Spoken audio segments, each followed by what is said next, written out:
Keterbatasan fisik bukanlah penghalang untuk dapat berkarya dan meraih prestasi. Bahkan, penyandang disabilitas juga dapat hidup dengan mandiri dan memiliki hak meningkatkan martabat, kesejahteraan, serta kesempatan yang sama dengan masyarakat pada umumnya. Di balik kekurangan yang dimiliki, terdapat kisah yang mengharukan dan membanggakan, di mana awalnya menjadi titik terendah yang menghantarkannya melampaui keterbatasan itu sendiri. Dari RRI Palu, mengajak Anda untuk mengikuti perjalanan hidup seorang disabilitas dari Kota Palu, Sulawesi Tengah.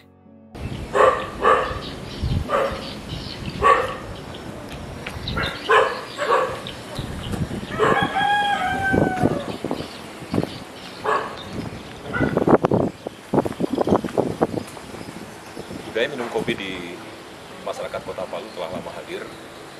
Kemudian ini ditambah dengan melejitnya pamor-pamor kopi-kopi lokal yang ada di Kota Palu, ditambah dengan menu seduhan yang terus bervariasi.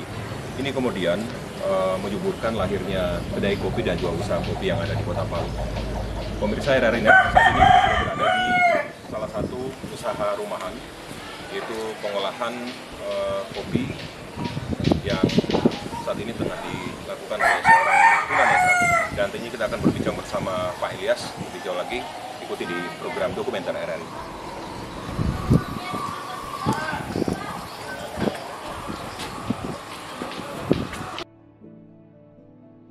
Sosok lelaki ini membuktikan bahwa kekurangan bukanlah halangan. Ilyas Katapi adalah sosok yang mendobrak batasan dirinya dan pandangan negatif orang lain. Di balik kekurangan dirinya yang terbatas dalam penglihatan, ia berhasil mengatakan pada dunia bahwa semua manusia terlahir memiliki kelebihannya masing-masing. Sejak usia 17 tahun, dirinya terkena penyakit syaraf yang membuat dirinya harus kehilangan penglihatannya di tahun 2005. Nama saya Ilyas Katapi, SPDK, dan saya berada di Jalan Anua 2, Lorong Kasih, Kota Palu, Kelurahan Tatura, Sulawesi Tengah. Saya mengalami kebutaan sejak 2005, umur 17 tahun, lalu sangat-sangat menyakitkan pada waktu itu. Namun berjalannya waktu saya diutus Dinas Sosial Provinsi untuk sekolah pijat di Sulawesi Utara di PSBM Tumoto Manado selama 3 tahun di sana. 2009 saya kembali ke Sulawesi Tengah bulan Agustus, lalu saya membuka klinik pijat Bethesda ini.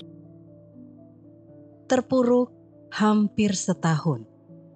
Akhirnya, di tahun 2006, Ilyas bangkit dan mulai mempelajari huruf Braille, keterampilan orientasi, dan mobilitas serta keterampilan pijat.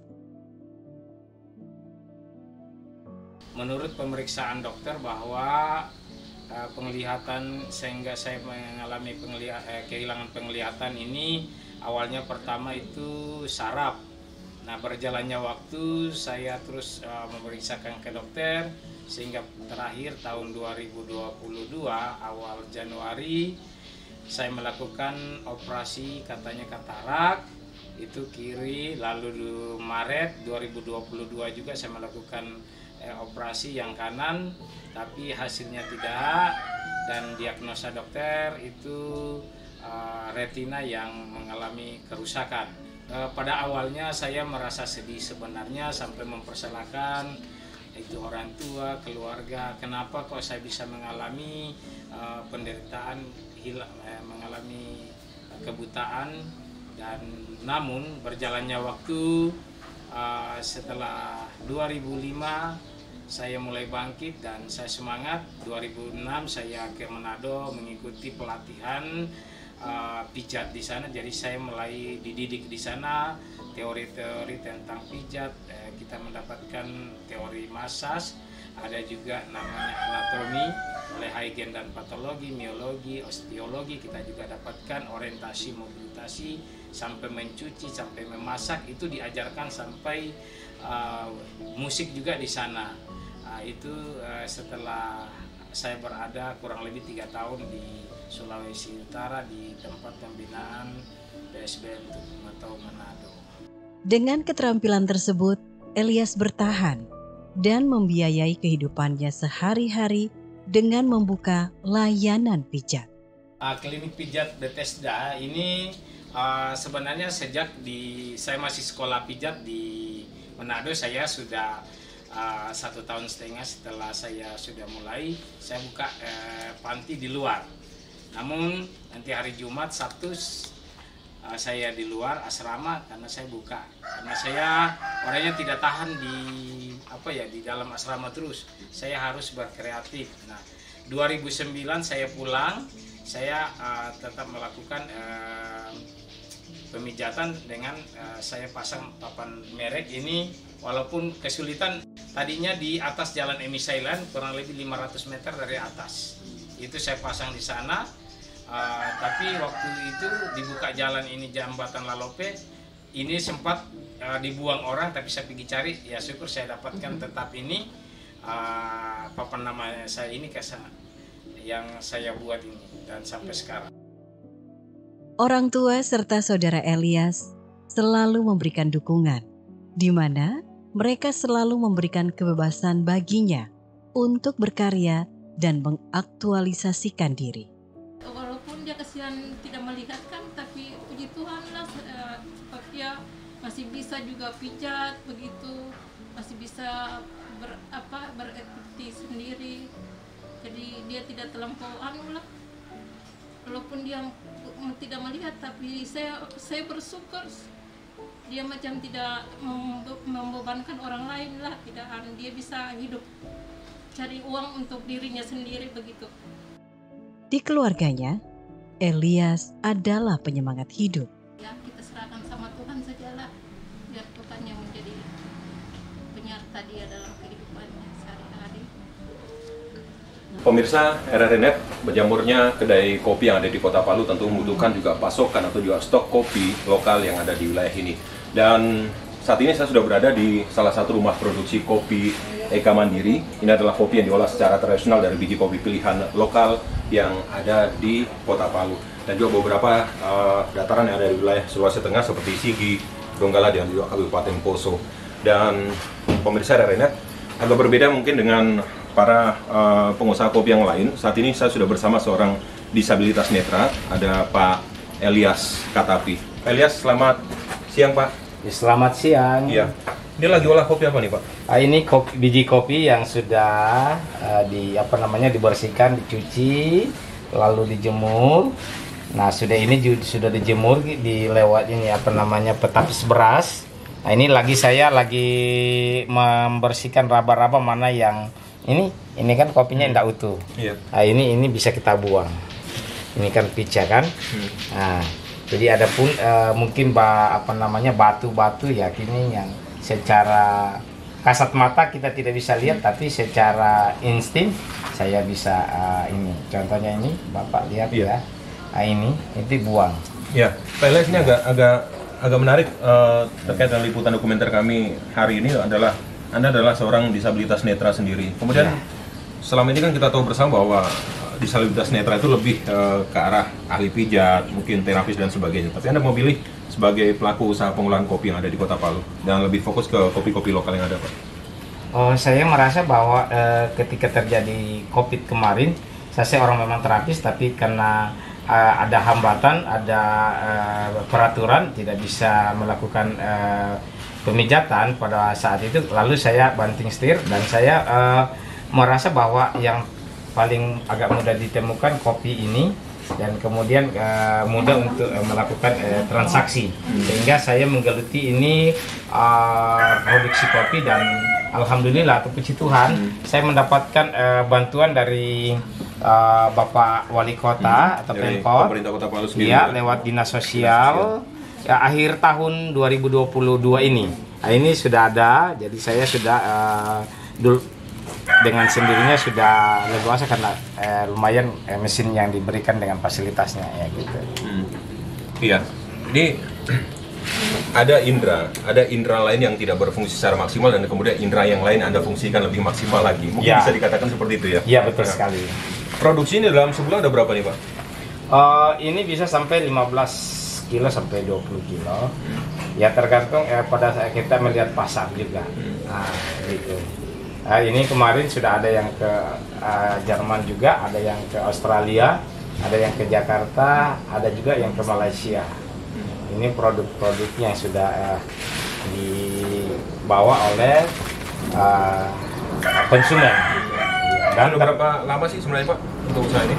Belum terlalu lama, sejak pas COVID terjadi bencana non alam, ya itu mulai saya menggeluti jual kopi. Ini selain juga untuk dikirim ke luar negeri, mungkin ada salah satu kedai kopi di sini yang terkenal juga masuk. Anda juga masukkan ya? Ini kami sudah masukkan di kopi kedai inklusi yang ada di jalan ke Kalukubula, Balai Sentra Nikotoy. Ini kita bisa biji di sana juga ada yang sudah dihaluskan, sudah digiling. Jadi ada yang biji kita masukkan di sana untuk mereka melakukan untuk resting itu. Ya. Ini kan ada satu kelebihan terkait dengan disabilitas netra sendiri. Mungkin ke depan ada misalnya untuk merangkul teman-teman yang sama-sama penyandang disabilitas netra sendiri, Pak Elias. Harapan kami dari bukan cuma disabilitas netra tapi rekan-rekan penyandang disabilitas, sehingga capaian inklusi atau kebersamaan itu bisa tercapai dengan dukungan pemerintah yang ada baik di provinsi maupun di Kota Palu. Kopi Eka Mandiri merupakan kopi milik Elias Katapi. Kopi khas Palu produksi Elias juga sudah merambah sampai ke kafe di Kota Palu. Dalam proses membangun rumah produksi kopinya, Elias mendapatkan bantuan usaha dari pemerintah terkait berupa alat produksi. Namun, Elias masih sedikit terkendala dengan bahan pengemasan yang cukup mahal menurutnya. Pemirsa RRI.net, di program dokumenter hari ini, kurang lebih selama kurun 2 tahun terakhir, para disabilitas netra yang terhimpun dalam rumah kopi Eka Mandiri ini dibimbing oleh kawan-kawan dari Dinas Koperasi UMKM Kota Palu sendiri. Dan kita ingin tahu bersama juga seberapa jauh sih teman-teman juga sudah pandai melakukan misalnya untuk bentuk packagingnya sendiri, kemudian dari brand yang sudah ada.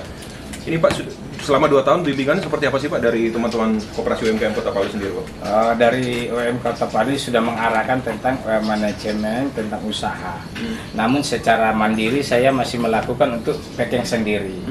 Ya memang saya masih kendala dengan kemasan, karena kemasan saya ini belum secara bagus, karena ini masih belum mantap lah. Tapi sudah bisa saya melakukan penjualan lewat memakai ini online juga jualannya? Iya, online. Saya masukkan di Facebook Klinik Pijat Bethesda juga. Ya. Ini ada variannya ada berapa ini ya? Yang berapa? Ada yang 200, 100 dengan 50 mg. Iya. Boleh tahu berapa nih harganya? Kalau 200 ini 200 itu 25. Ya 15 kalau yang 100, yang 10. 50 mg. 50 mg, 50, 100 dan 200. Dari dua tahun terakhir Pak dibimbing oleh teman-teman dari Dinas Koperasi UMKM Kota Palu sendiri. Ada bentuk misalnya bimbingan yang lain, misalnya dari Dinas Sosial kan tadi sudah membantu dengan bentuk peralatan ya. Jadi equipment Bapak peralatan sudah walaupun tidak terlalu lengkap tapi paling tidak sudah dapat membantu untuk produksi dari kopi Eka Mandiri sendiri Pak. Mungkin dalam beberapa waktu ke depan ada upaya lagi Pak untuk menggandeng pihak lain Pak, dalam arti untuk meningkatkan produksi sehingga mungkin ketika demand itu tinggi Bapak bisa mencukupinya sendiri Pak. Harapannya dari saya untuk bekerja sama lebih giat lagi dengan koperasi atau UMKM untuk bagaimana membantu pemasaran, termasuk pemasaran keluar juga, promosi-promosi, termasuk dengan mungkin memberikan lagi modal usaha yang saya butuhkan dengan supaya lebih lancar lagi usaha saya. Dan saya juga berterima kasih juga di mana RRI juga sudah mau mengunjungi saya, dan ada beberapa dari BPJS Tenaga Kerja juga, karena BPJS Tenaga Kerja memberikan kartu BPJS Tenaga Kerja, sehingga saya merasa nyaman untuk melakukan kegiatan-kegiatan baik pijat maupun penjualan kopi. Ini usaha ini sudah berapa? Ada berapa yang direkrut Pak untuk tenaganya sendiri? Atau Ini masih keluarga di saja. Keluarga Iya, dekat masih saja keluarga, ya? iya. Ini untuk permintaan dalam 2-3 bulan terakhir ada berapa Pak? Dalam 1 bulan ada berapa untuk penjualannya? Ini ada sudah permintaan untuk pengiriman ke Jakarta. Mudah-mudahan ini minggu ini saya bisa memberikan supaya dia dapat mengirim begitu ke Jakarta. Ini olahannya memang kopi lokal atau mungkin ada diekstrak dengan kopi lain Pak dari daerah lain, misalnya kopi Toraja atau seperti apa? Atau memang pure kopi lokal Pak? Untuk kalau ini yang ada sekarang yang dilihat tadi itu masih lokal. Kalau 3 bulan yang lalu pernah dari Toraja kopi Arabica dengan Robusta, itu sudah saya lakukan. Saya belinya dari sana, nanti di sini baru kita olah. Oh, diekstrak berarti Ya. dicampur ya, di mixing ya? Ya. Dengan keterbatasan yang dimiliki, Elias Katapi mampu membuktikan bahwa kekurangan bukanlah halangan untuk berbuat dan berkarya. Jadi cobaan ini saya selalu memberikan motivasi kepada siapapun yang saya jumpai bahwa semua orang itu punya persoalan, punya masalah. Namun kalau mungkin kita tinggalkan atau kita lari dari masalah, mungkin masalah itu lebih besar di depan atau di belakang. Hingga saya menghadapi dengan lapang dada apapun, tapi tetap bersukacita. Saya tetap dengan suka ria menghadapi setiap kehidupan ini.